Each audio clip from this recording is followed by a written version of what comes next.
오늘의 궁금한 뉴스 Q&A에서 집중 분석합니다. 첫 번째 Q&A, 서해 공무원 피격 사건입니다.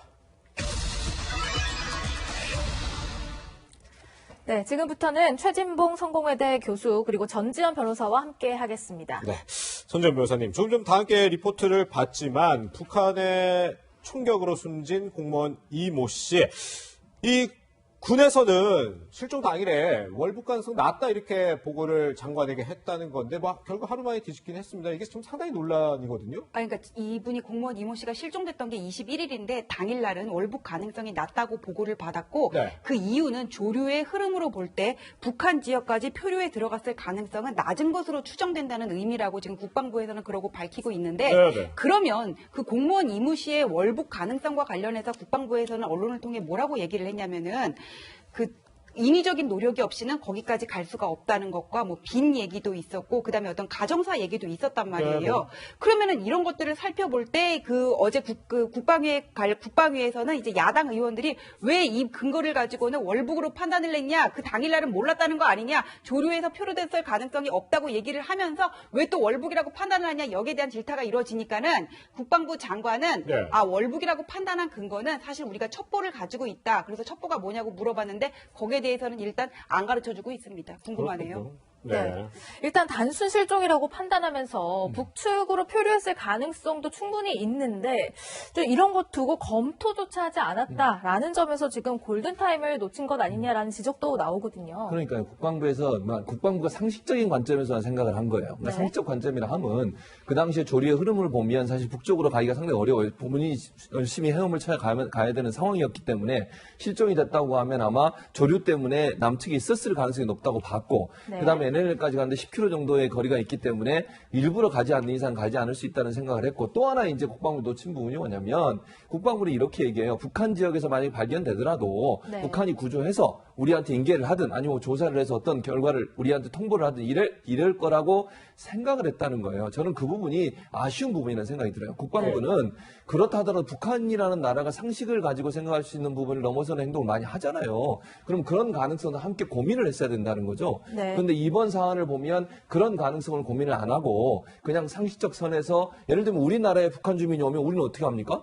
구조해서 그 사람 조사해서 보내든지 뭐 아니면 남게 하든지 둘 중에 하나를 하는 거잖아요. 네. 그렇게 할 것이라고 생각했다는 것 자체가 너무 안이하게 생각한 부분이 있어요, 분명히. 그래서 저는 북한 관련해서는 우리가 상식에선 국제 어떤 상식에선이 아니라 특이한 상황도 충분히 예견하고서 모든 시나리오를 가지고 접근했어야 되는데 이번에 그런 부분이 좀 미흡해서 구할 수 있는 기회가 있었을 수도 있다는 그런 아쉬움이 남는 대목이 있습니다. 네. 네. 우리 국민이 서해에서 실종됐다면 모든 가능성을 열어둬야 할 것 같은데요. 북측에 표류가 됐거나 북측으로 넘어갔다는 사실을 알았을 경우에 북한에 구조 요청을 할 방법이 과연 없었을까? 어제 국정감사에서는 있었다는 결론이 나왔습니다. 한번 들어보시죠. 통신망이 죽은 망이 아니라 북한이 듣고 있는 걸 알고 있음에도 불구하고 북한 쪽으로 혹시나 넘어가면 혹시나 발견되면 우리한테 인계해라라는 말을 안 했습니까? 첩보를 가지고 북에다가 액션을 취하기에는 조금 리스크가 좀 있고. 변호사님, 먼저 지금 북한도 이 국제상선 통신망이라는 이걸로 지난해 6월에 우리 측에 2번이나 구조 요청을 했다고 하더라고요. 그런데 우리는 북측에 구조 요청조차 하지 않은 사실이 지금 드러난 거거든요. 그러니까 국제 상선 통신망이라는 건 뭐라면은 네. 국적이 다른 선박 간에 이렇게 연락을 할 수 있는 국제 표준 채널이에요. 예. 그거를 통해서 작년에 북한도 우리 측에 표류 선박의 구조를 요청한 적이 있다고 하거든요. 네. 그래서 물어봤어요. 국회의원들이, 야당 의원들이 왜 그럼 우리는 이거를 통해서 구조 요청을 하지 않았냐 그렇게 물어보니까는 첩보 자산을 가지고 안 내용을 가지고 구조 요청을 하는 데는 리스크가 있었다 그렇게 얘기를 하는데 그러게요. 우리가 이 공무원 이모 씨가 실종된 공무원 이모 씨가 북한 쪽 해역에서 있다는 것을 발견했던 게 이제 22일 오후 3시라고 얘기를 하잖아요. 네. 근데 이 이후에 시간이 비었는데 그러면 그 요청할 첩보 자산 때문에 요청할 시간이 없었던 것도 아니에요. 사망한 게 9시까지기 때문에. 그리고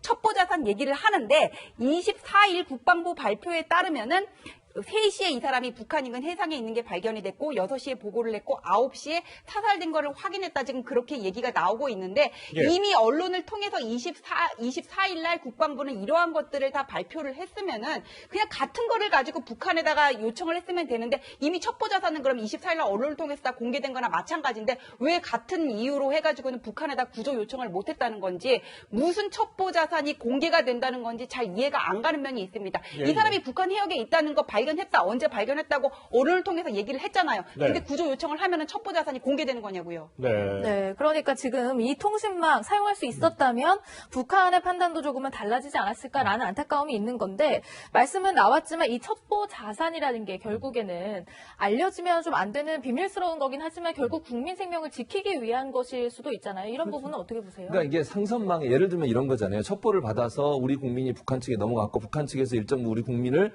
뭐 보호하는 작업이라고 볼 수는 없겠죠. 어쨌든 관리하고 있었던 상황이라고 하면 그 네. 상황이 알려졌다고 하면 통신망을 통해서 얘기하는 게 맞다고 봐요. 저는 기본적으로. 왜냐하면 이제 물론 국방부 장관 얘기는 이런 거잖아요. 그걸 어떻게 알았을까 북한에서 이렇게 생각할 거고 그럼 우리 첩보 자산이 공개되는 거 아니냐 이런 우려가 있다고 얘기하고 네. 첩보 수준의 얘기를 가지고 얘기했을 때 그것이 다른 리스크가 있다고 얘기를 했는데 그렇다 하더라도 우리 국민이 북한 수역에 들어갔고 또 북한군이 우리 국민을 일정 부분 관리하고 있는 상황이라고 하면 예. 올려달라고 얘기하는 건 당연히 했어야 한다고 봐요. 그리고 민간 통신망을 통해서 얘기하면 물론 북한도 저는 이렇게 생각하거든요.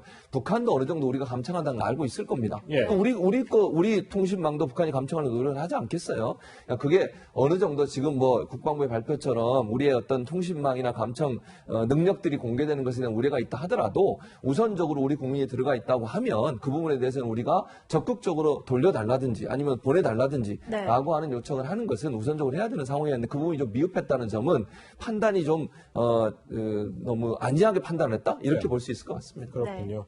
네, 어쨌든 지금 저희가 얘기하고 있는 이 공무원 이모 씨가 북한 만행에 숨진 이미 이후였죠. 지난달 23일 문재인 대통령이 유엔 총회 연설에서 종전선언 강조를 해서 참 논란이 됐었는데 그로부터 지금 한 2주 정도가 지났습니다. 오늘 또 문 대통령 종전선언의 필요성을 강조했습니다. 어떤 얘기인지 들어보시죠.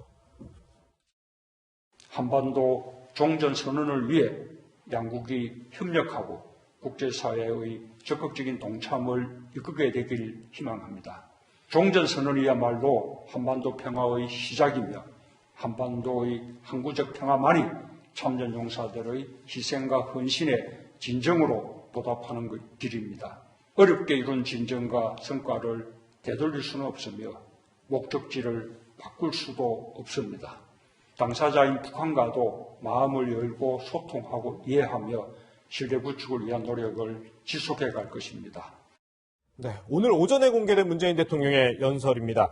교수님, 지금 이 서해 공무원 피격 사건 아직 진상이 다 파악되지 않고 있고 지금 상당히 북한에 대한 좀 국민적 감정이 안 좋은 상황에서 다시 종전선언 얘기를 꺼냈어요. 이거 어떻게 이해를 해야 될까요? 일단 1차적으로 이 연설의 대상은 한미 뭐라 그러죠? 비영리 단체예요. 한미 간의 네. 정치, 경제, 사회, 문화, 예술 분야 교류 促진을 위한 비영리 단체에 예. 포함된 사람들은 그러니까 결국 우리나라 국민하고 이제 미국에 있는 사람들을 대상으로 아마 연설을 하신 걸로 보여지고요. 네네. 그러니까 저는 이렇게 봐요. 큰 그림, 큰 관점에서 우리는 종전선언은 우리가 해야 될 부분이라는 생각이 저는 개인적으로 동의합니다. 무슨 말이냐면 항구적인 한반도의 평화 정착을 위해서 우리 정부가 추진할 방향은 이 방향에 맞아요. 네. 그러면 이 문제와 지금 이 서해에서 실종됐다가 북한에 의해서 안타까운 죽음을 맞이한 우리 공무원 이 문제는 분리해서 봐야 된다고 저는 봅니다. 그러니까 이 문제 때문에 종전선언을 하지 말자 이렇게 얘기할 수는 없다고 봐요. 아니면 한반도 평화를 항구적으로 정착하는 일도 그만두자 이렇게 얘기하면 저는 안 된다고 보거든요. 그러니까 장기적 관점에서 한반도의 평화 정착이나 종전선언이라고 하는 것은 그래서 한반도가 평화로운 지대가 되도록 만드는 것은 계속 추진해 나가되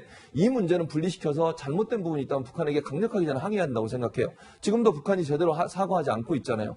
아니 만약에 정말 시신을 불태운 게 사실이라고 확인된다고 하면 북한의 행동은요 어떤 이유로도 이해될 수 없는 행동입니다. 그리고 김정은이 저렇게 사과하는 것도 제대로 사과 안 한 부분도 다시 한번 문제를 짚고서 그 부분이 사과가 제대로 되도록 하는 것은 가야 되는 부분이다. 그래서 이 두 가지는 네네. 분리해서 접근하는 게 맞다고 저는 생각을 합니다. 변호사님, 네. 분리해서 접근해야 된다. 뭐 같은 생각이신가요? 아니 분리해서 접근해야 되는 거는 원론적으로 맞는 얘기지만은 그 종전선언 분위기에 이 공무원 피살 문제가 사실 재뿌리는 거는 맞는 거거든요. 그래서 예. 저는 지금 시점에서 이 대통령께서 이 공무원 피살에 대한 국민적인 관심이 아직까지 남아있는 상황에서 종전선언을 얘기하신 거는 좀 이른감이 있고, 그리고 대통령 말씀에 동의할 수 없는 부분이 한반도 평화의 시작이라고 하셨는데, 저는 종전선언이 목표는 될 수 있을지언정 시작이 되는 건 참 위험한 발상이다 그렇게 생각을 하거든요. 우리나라가 무슨 유럽의 스위스나 오스트리아 아니지 않습니까? 북한은 사실상 핵 보유국이고, 이 상황에서 우리가 북한에 대한 핵 폐기 의사가 명확하지 않은 상황에서 종전선언을 하는 거는 국민의 안정과 자존감을 담보로 하는 게 되는 거라고 생각을 해요. 그래서 네. 통일 대한민국,